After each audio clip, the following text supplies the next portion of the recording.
A paz do Senhor para os irmãos.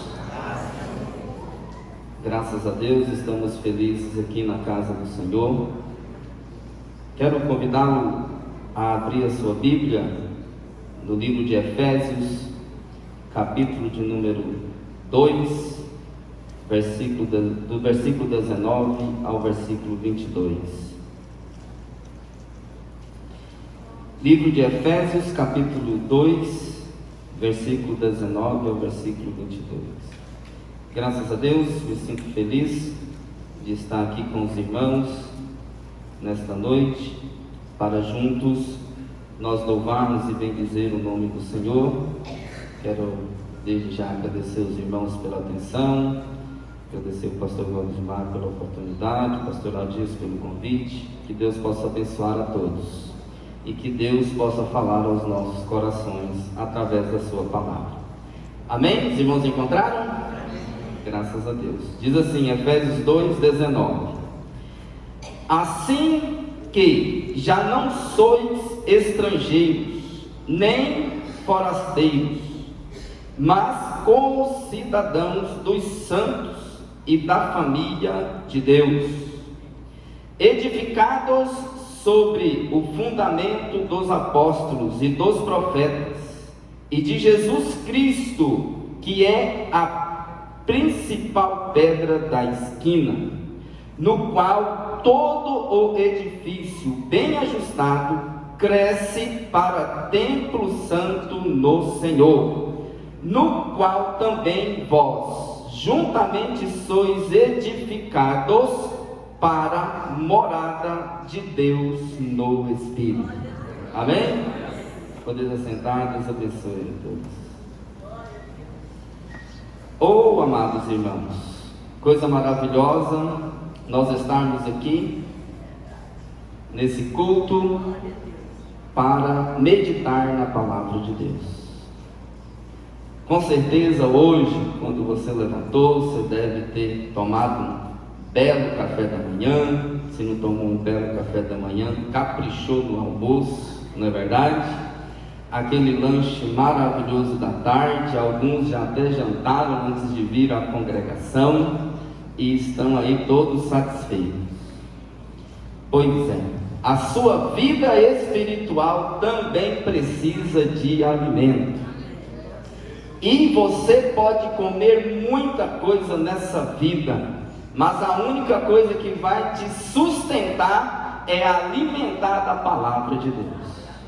Não adianta você alimentar de outra coisa. Vai alimentar muitas partes da sua vida, mas não vai te trazer crescimento, não vai te trazer nada que vai prosperar para a vida eterna. Só a palavra de Deus pode realmente alimentar você. Não adianta. Você vai ao shopping no final de semana, mas se não vir à igreja, vai sentir fome. Você vai às festas de aniversário, encontros da empresa, da família, mas se não vir à congregação alimentar da palavra de Deus, vai sentir um vazio terrível na sua vida, porque existe um lugar na sua vida que só Deus pode preencher.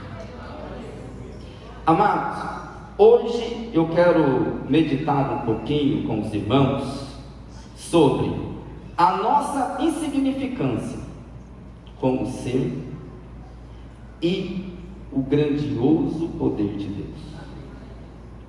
Gostaria que nós refletíssemos. Eu vou estar citando os versículos bíblicos, fazendo algumas interpretações, mas o mais importante talvez não seja nem o que eu digo, usando as minhas palavras. Mais importante é que o Espírito Santo vai soprar no seu ouvido. Mais importante é o que Deus vai falar no seu coração para transformar a sua vida. Por isso, fique atento à voz do Espírito Santo nesta noite, para que você possa sair daqui com a sua vida transformada em Deus. Esses dias eu estava pensando, analisando, após ver algumas reportagens, né? E vendo tanto que o homem tem a capacidade de fazer coisas ruins. Eu não sou de ficar repetindo notícias no púlpito, não gosto muito disso, mas quando você assiste aos noticiários, você se surpreende com a capacidade de fazer o mal que algumas pessoas desenvolvem. Como que um homem, uma pessoa, um ser humano, feito pelas mãos de Deus, gerado segundo a vontade de Deus, depois de assumir a sua identidade, assumir ali as suas decisões, ter ali o livre-arbítrio para decidir o que quer fazer da sua vida, tem a capacidade de decidir fazer coisas tão terríveis. Ao mesmo tempo, nós olhamos e vemos quantos homens, quando eu digo homens no termo geral, homens e mulheres, fazem também tantas coisas maravilhosas. Não é verdade? Quantos homens e mulheres fazem coisas maravilhosas em todas as áreas da vida das pessoas, na área da medicina, na área da economia, na área social, na área teológica, quantas coisas boas. E isso nos faz refletir o quanto que o homem pode ficar variando no seu comportamento e nas suas atitudes e nas suas ações. Se você fizer uma reflexão da sua vida pessoal, você vai encontrar um ser humano que já fez coisas maravilhosas. Assim, nossa, mas que orgulho que eu tenho daquele dia, daquela atitude que eu tive com a minha esposa, daquela atitude que eu tive com os meus filhos, com o meu esposo, com a minha igreja, com as pessoas que eu encontrei. Olha que orgulho que eu tenho. Mas ao mesmo tempo você vai encontrar um ser humano que tem vergonha. Mas ao mesmo tempo você vai encontrar uma essência do seu ser que você vai dizer: que vergonha eu tenho de ter feito aquilo.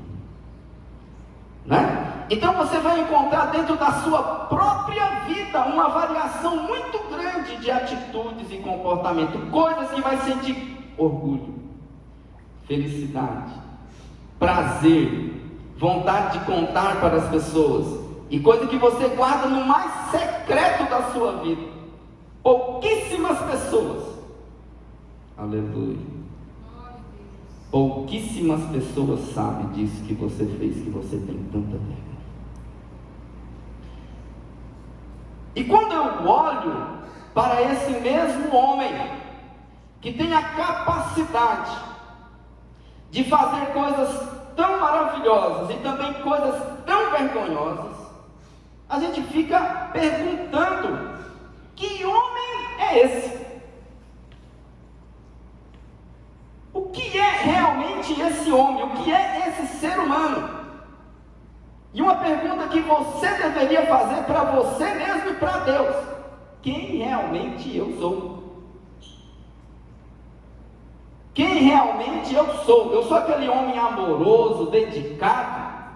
Ou sou aquele homem irritado, nervoso?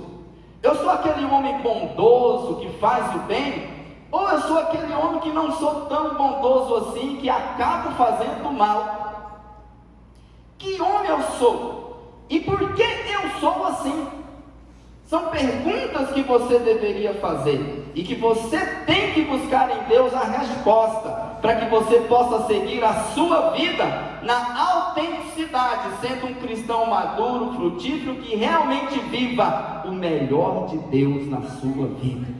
Porque não adianta aparecer aqui na igreja e parecer ser um bom homem, é preciso ser de fato um bom homem. Não adianta aparecer aqui na igreja e dizer e apresentar ser uma boa pessoa. De fato tem que ser uma boa pessoa. Não adianta aparecer na igreja e apresentar como se fosse um santo. De fato tem que ser alguém que busca a santificação. Não adianta aparecer na congregação e apresentar ser alguém cheio do Espírito Santo.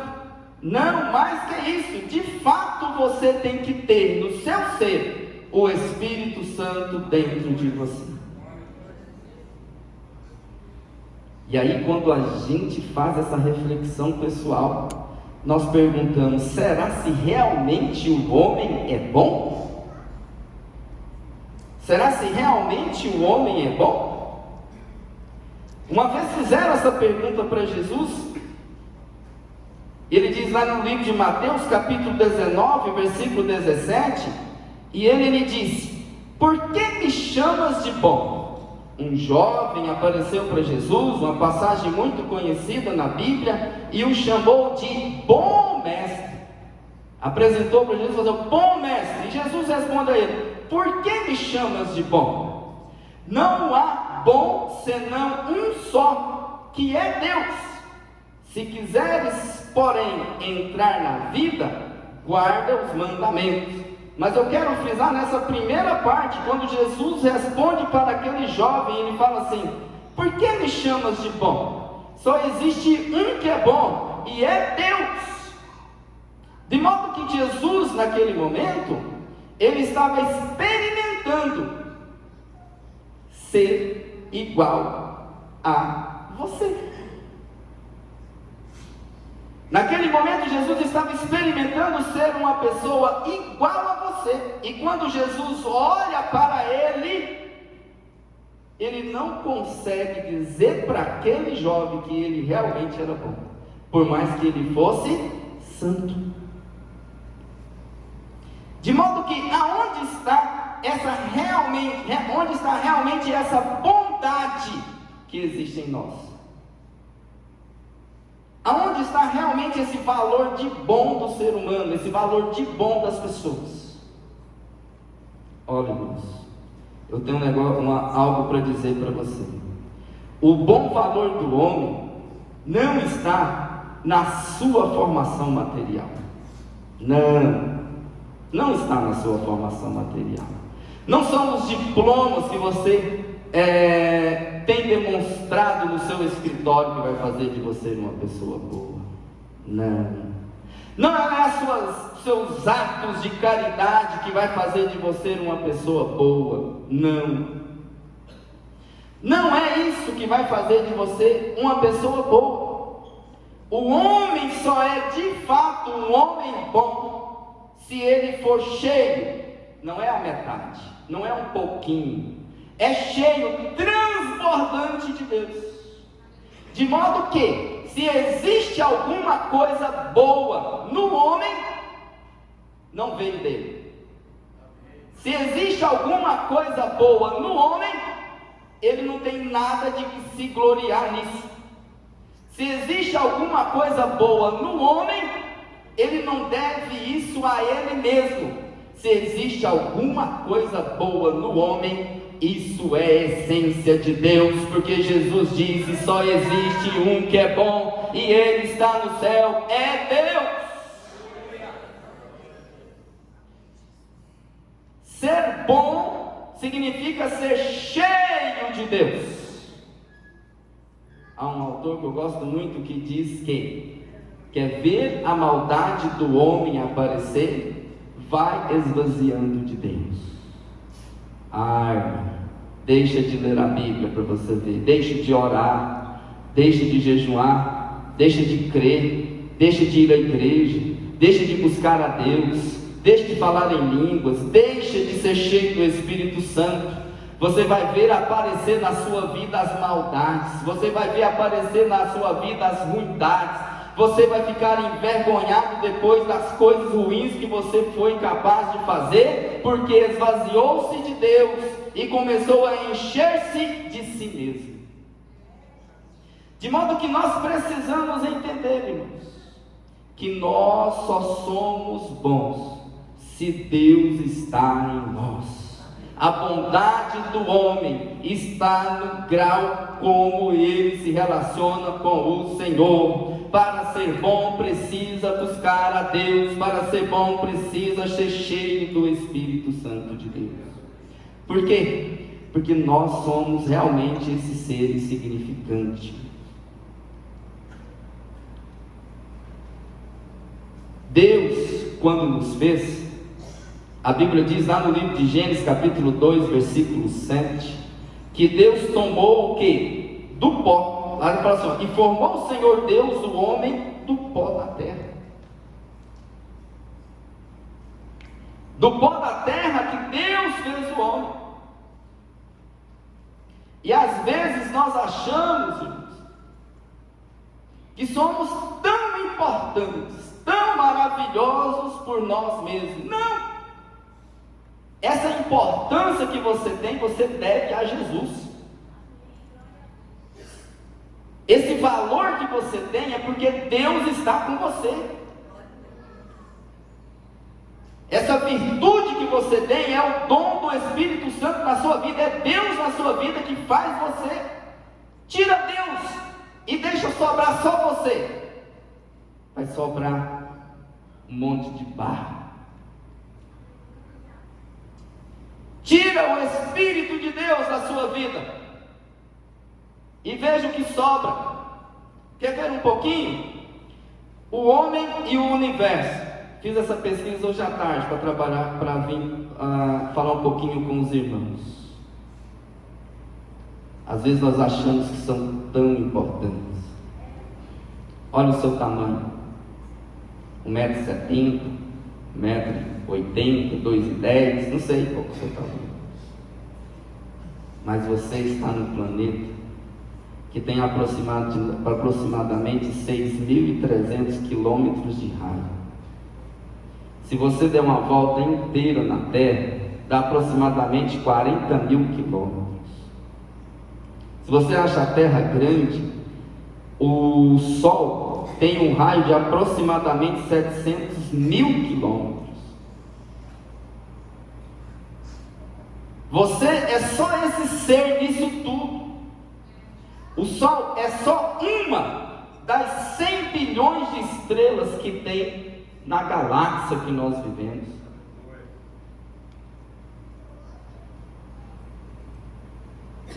Estima-se que no universo tenha aproximadamente 400 bilhões de galáxias. E você, se tirar Deus, é só o pó que Deus juntou. E se acha no direito, às vezes, quando está cheio da maldade, quando não deixa Deus aparecer, de humilhar o próximo, de achar melhor que o próximo, de brigar com o próximo, de menosprezar o próximo, de se achar mais que o outro.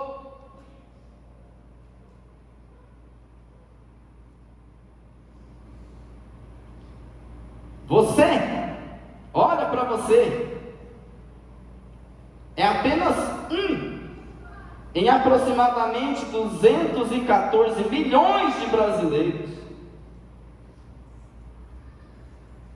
Diz que na Terra já estamos chegando a quase 8 bilhões de pessoas. Todos cuidados por Deus. Louvado seja o nome do Senhor.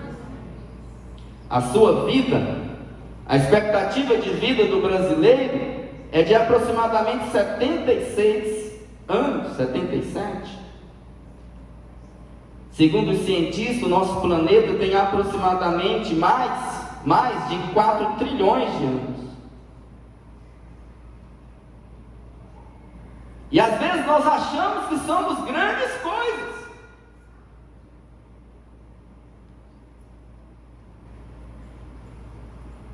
Estou comparando nós com esse universo, nós com as outras pessoas que existem, nós com a vida na sua forma mais geral de vida.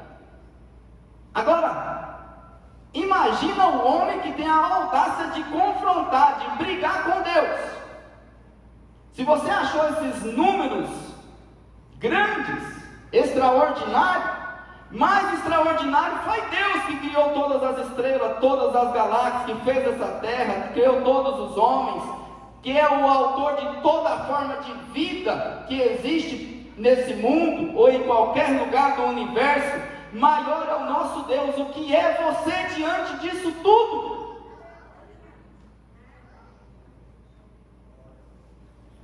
Se nós formos olhar, irmãos, o que somos nós, o que é cada um de nós diante de todas essas coisas, somos o que Deus deposita na minha vida. Aleluia. O que é bom em mim, o que existe em mim, é de Deus, provém de Deus. Eu cultivo Deus, Deus está em mim, Deus é a minha vida, Deus é o meu caminhar, Deus é o meu falar, Deus é tudo em mim. Por isso, amados, se nós olharmos para a palavra de Deus, nós observamos que o homem, na verdade, é, na sua essência material, feito do pó. Mas lá no final do versículo tem algo poderoso: e soprou nas suas narinas o fôlego da vida, e o homem foi feito alma vivente. Aleluia, aleluia, aleluia. Dentro de você tem algo precioso. Dentro de você tem algo que pertence a Deus, que clama por Deus.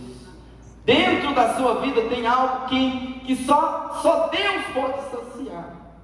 E se você é realmente crente em Cristo Jesus, ainda tem o Espírito Santo habitando dentro de você.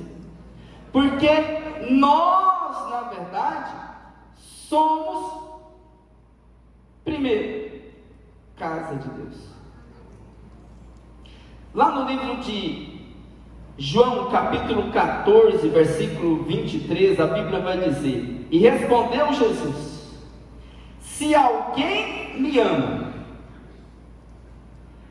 obedecerá à minha palavra. Meu Pai o amará.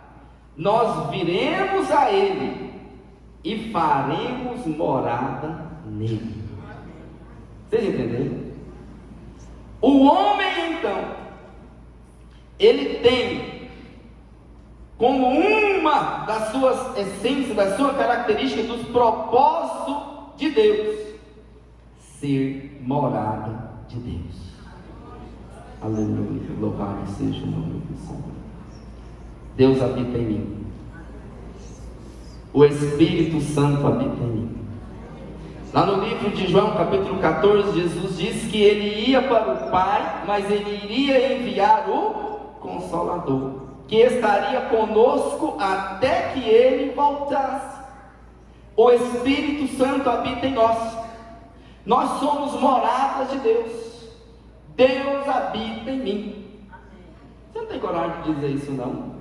Deus habita em mim, Deus mora em mim, Deus está em mim, Deus faz morada em mim, Deus está em mim, Deus está na minha vida.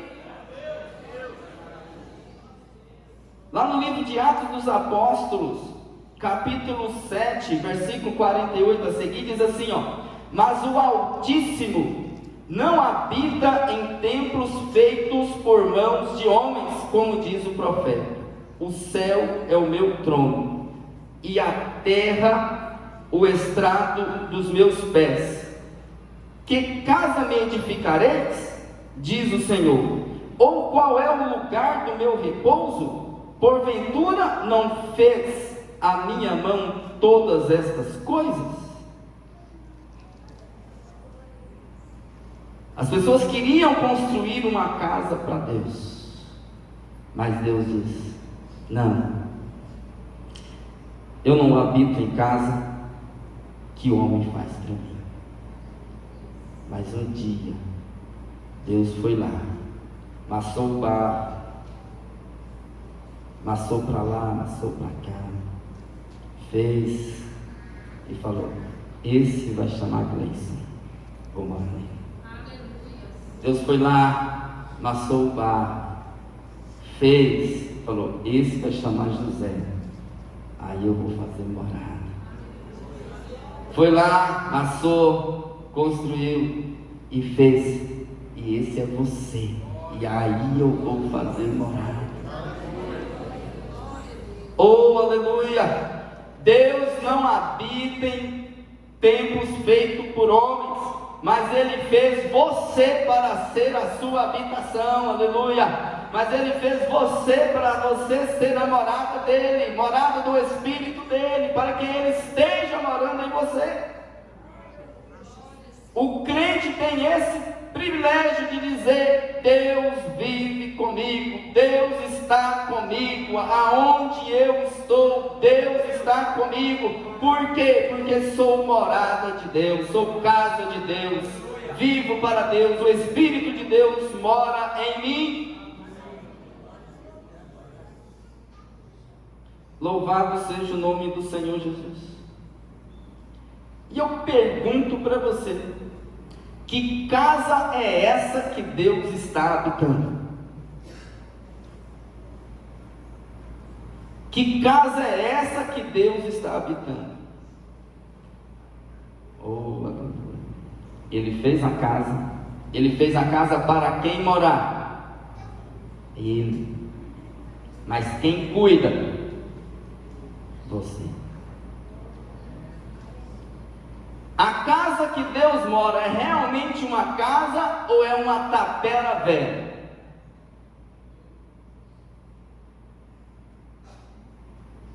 Porque o valor da casa, irmão, o valor da casa está em quem habita nela. Aleluia. Não sei se você já teve a oportunidade de ir num lugar assim, somente numa fazenda muito distante, e quando você chega lá e não tem ninguém morando naquela casa, aquela casa abandonada, largada para lá, passa uma impressão boa? Passa. Tudo sujo, cheio de mar, telhado caindo para o lado. Tem uns passarinhos que cantam triste lá no fim, não é verdade? Né? Uma coisa estranha. Pois é, a casa que Deus fez, como que está? Como que está aí a morada de Deus? Como que você tem zelado da morada de Deus? Como que está aí? Como que está essa casa que Deus fez para ser a habitação dele? Será que ele ainda está aí, irmão? Ou será que você já expulsou ele da casa dele? Ou será que você já expulsou Jesus, já expulsou o Espírito Santo? Será que Deus ainda está morando aí? Aleluia! A casa ainda é dele, louvado seja o nome do Senhor. Se você deixar, ele volta a habitar, e quer que seja hoje, louvado seja o nome do Senhor. Nós precisamos zelar da casa de Deus. Nós precisamos zelar da morada do Espírito Santo. Então, quando você olha para você, homem, você tem que enxergar você, homem ou mulher, como sendo morada do Espírito Santo de Deus. E você está zelando dessa morada. Agora, eu quero dizer algo aqui para os irmãos espiritual. Se você está vivo, não existe casa vazia. Se você está vivo, não existe casa vazia. De modo que, se Deus não habitar em você, a maldade vai aparecer.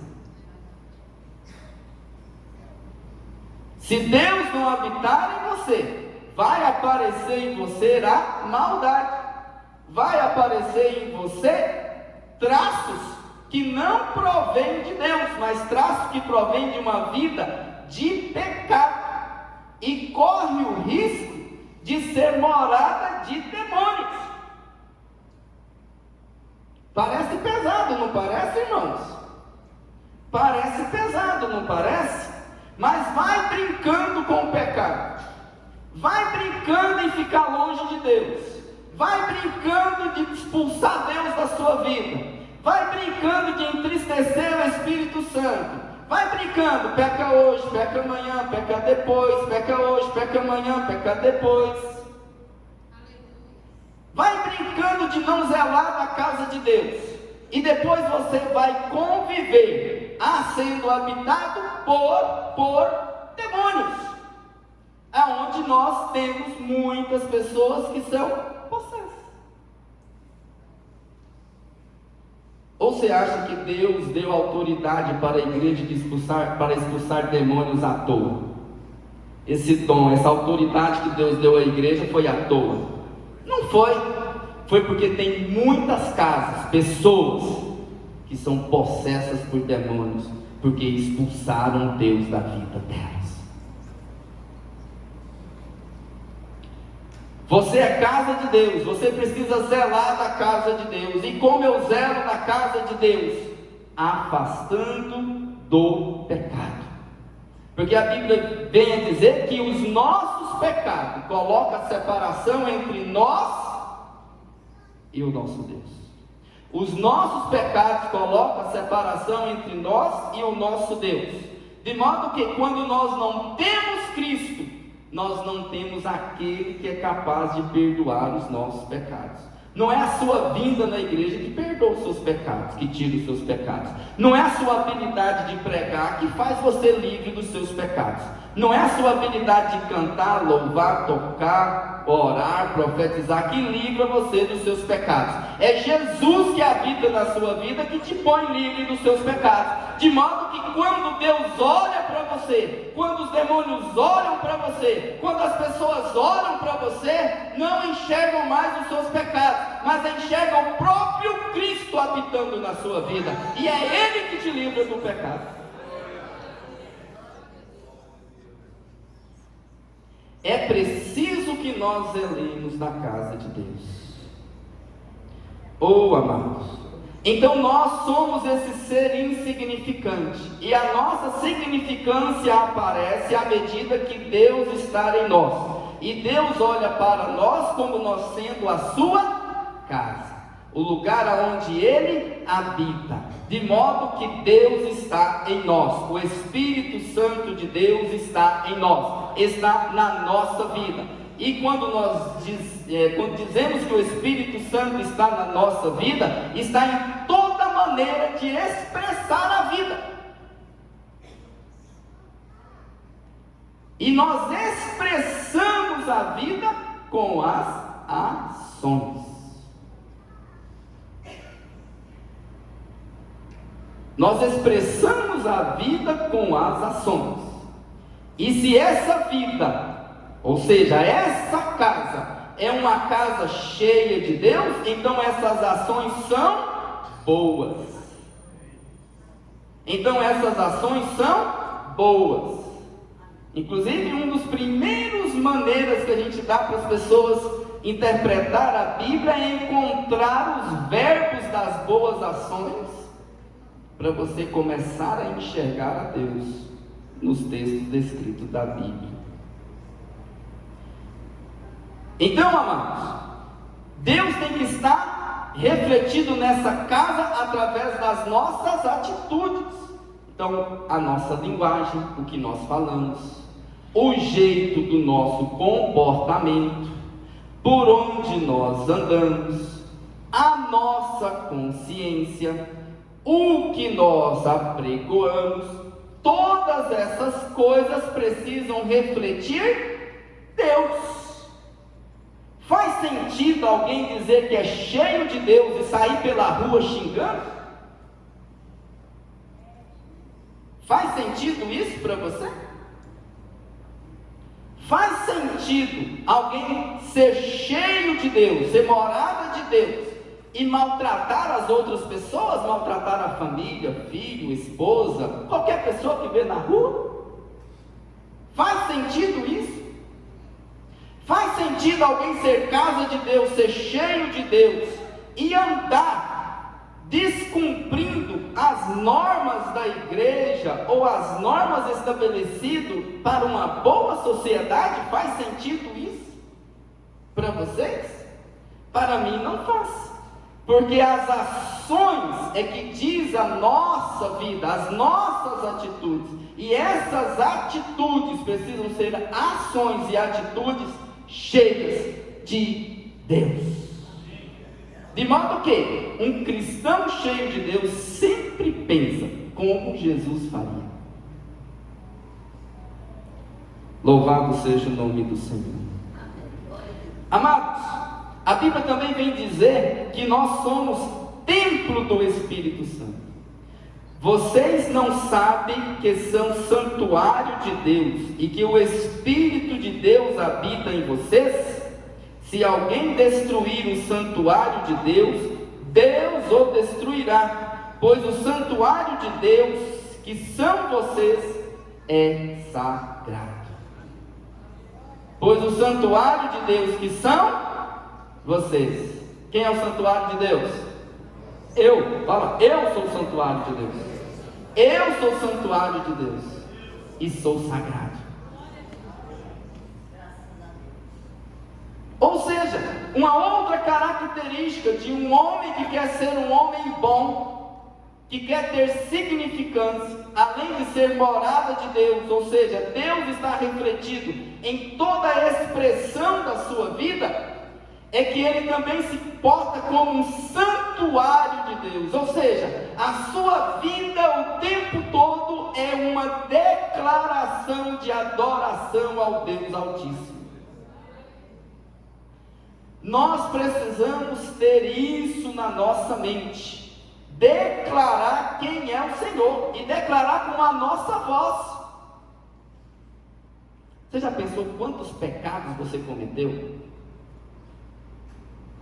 Você já pensou em quantos pecados você já cometeu? Em quantas coisas não agradáveis que você já fez?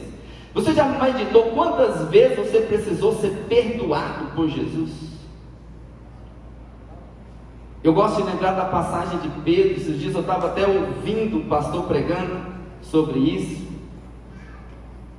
Interessante na Bíblia, que descrito em vários evangelhos,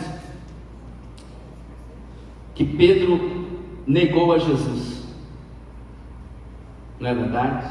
Pedro negou a Jesus. A Bíblia diz que Jesus falou para ele todo cheio de si, porque o homem às vezes quer ser cheio de si. Assim, não, Senhor, pode ficar tranquilo, porque eu vou deixar acontecer nada de ruim com o Senhor. Não, que eu estou aqui, rapaz. Pensando o quê? Né? Pedro falou para Jesus desse jeito. Jesus olhou para Pedro, olhou para ele e falou assim: nossa, um bom homem, bom pescador, boa pessoa, boa família. Tem até sogra, né, irmão? Né? De boa família, né? Bom homem. Mas ainda não entendeu que ele não é bom nele mesmo, ele é bom quando Deus está nele. Aí Jesus disse para ele: olha, eu quero dizer que você vai me negar 3 vezes. E a Bíblia diz que ele negou mesmo, não é verdade? Ele negou mesmo. Os guardas chegam ali e olham para ele e falam assim: ô rapaz, você é um dos que está andando com o Nazareno. E o que Pedro fala? Ih, nem conheço aquele homem. De quem você está falando mesmo? Não é verdade? Depois chega uma outra mulher. A Bíblia tem uma versão que fala que foi uma mulher que chega para Jesus, para Pedro, e fala: você é um dos discípulos, você andava com o mestre. E ele: não o conheço, não o conheço. E por 3 vezes ele nega Jesus. E aquilo amargurava Pedro. Porque, irmãos, quando nós temos consciência do quanto nós fomos perdoados, quando nós temos consciência do quanto nós fomos resgatados, quando nós temos consciência do quanto Deus nos amou, nos perdoou, tirou nós daquele lugar ruim que era o futuro nosso, nas nossas vidas, quando nós temos consciência disso, e a gente choro do arrependimento. E Pedro chorava. Mas quando a gente olha lá no Evangelho de João, irmãos, tem algo que acontece maravilhoso. Porque Jesus aparece depois da ressurreição, e Jesus vira para Pedro e pergunta assim: Pedro, tu me amas, Pedro? Você já leu essa passagem? Aleluia. E Jesus pergunta 3 vezes para Pedro. Pedro nega Jesus 3 vezes. Maior vergonha de Pedro. Maior vergonha de Pedro. Negou Jesus. Eu não estou falando isso porque está na Bíblia. A Bíblia diz que Pedro chorou o quê? Amargamente. Oh, amado. Pedro chorou amargamente. Ele carregou aquilo com ele. Falou assim: rapaz, eu tive a coragem de tirar a espada, cortar a orelha do mal. Eu falei para Jesus que se aparecesse alguém lá, não tinha para ficar tranquilo, que deixa comigo, né? Deixa comigo, eu vou resolver aqui, Jesus. Não vai acontecer nada. E eu, que tinha falado todas essas coisas, o que eu falo para Jesus? Eu falo que eu não conhecia. Oh, amado, quantas vezes você escondeu para não demonstrar que era crente, não era? Quantas vezes você disfarçou que estava indo para a igreja, escondeu a Bíblia, tirou a Bíblia do painel do carro, para não deixar aqui não, porque vai que o povo descobre que eu sou crente. Que vergonha, que vergonha. Quantas vezes perguntou se você pregava na igreja, se você ministrava, falou assim: não, eu só vou lá. Oh, amados, Pedro carregava, mas quando Jesus chega para ele e fala assim: Pedro, você me ama? E ele diz: eu te amo, Senhor. Pedro, tu me amas? Eu te amo. Deus deu a oportunidade para Pedro confessar que amava Jesus. Amados, nós somos templo do Espírito Santo, nós somos templo de Deus, para que a nossa vida seja uma proclamação de adoração a Deus o tempo todo. Não tenha vergonha de dizer que ama Jesus, que adora Jesus, que serve a Jesus, que Deus é o seu Senhor. Nós precisamos verbalizar isso. Pedro disse para Jesus: tu sabes que eu te amo. Mas Jesus queria ouvir da boca de Pedro que ele amava. Irmão, é com a boca que faz confissão. Com o coração se crê, mas com a boca se confessa. É preciso confessar, é preciso adorar, é preciso verbalizar. Tem muita gente que ainda não entende isso, que acha que a expressão de servir a Deus é algo contido, que é algo interior contido dentro dele. Não!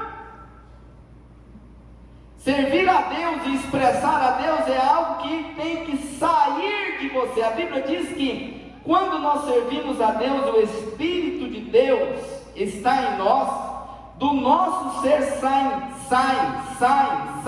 saem rios de água viva. Precisa sair alguma coisa na sua vida. Alguma coisa de Deus precisa sair da sua vida.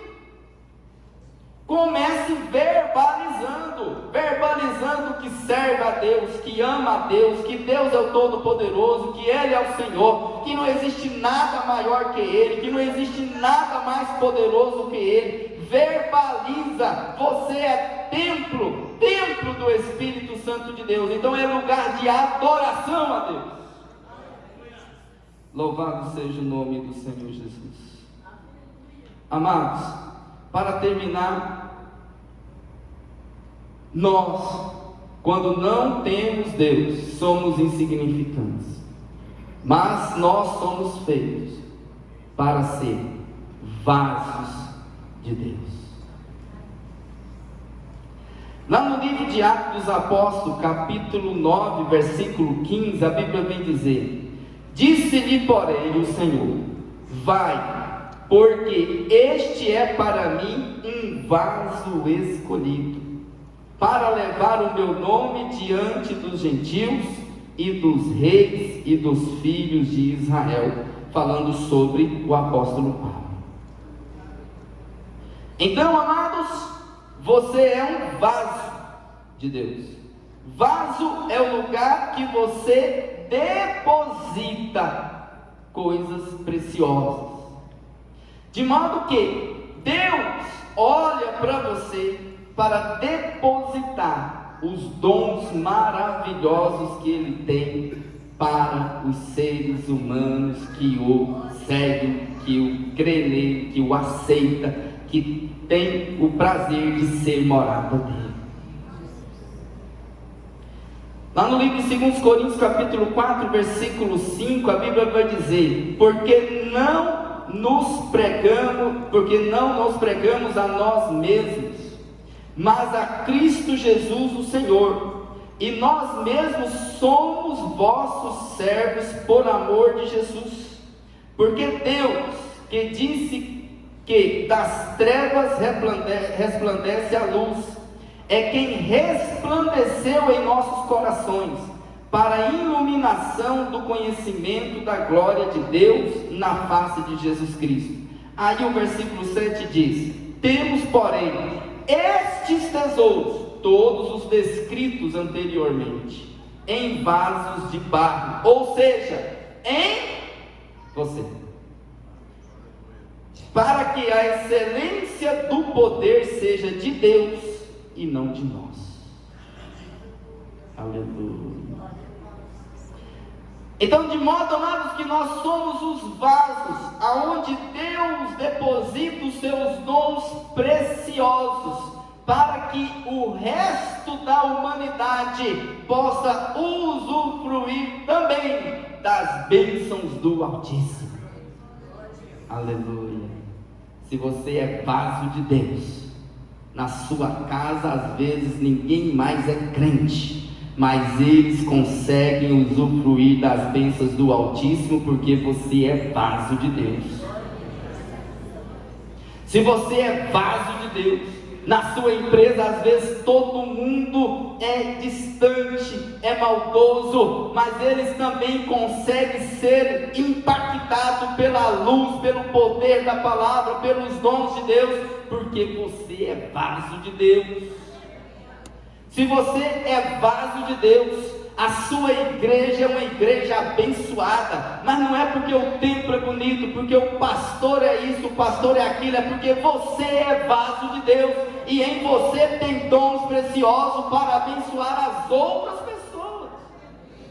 Se você é vaso de Deus, a cidade que você mora, por onde você passa, as coisas melhoram, porque você é vaso de Deus. Tem coisas direto do céu que só vem para a sua vida, porque você é vaso de Deus.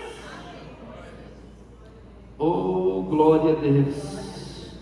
Seja vaso de Deus, seja templo de Deus, seja casa de Deus.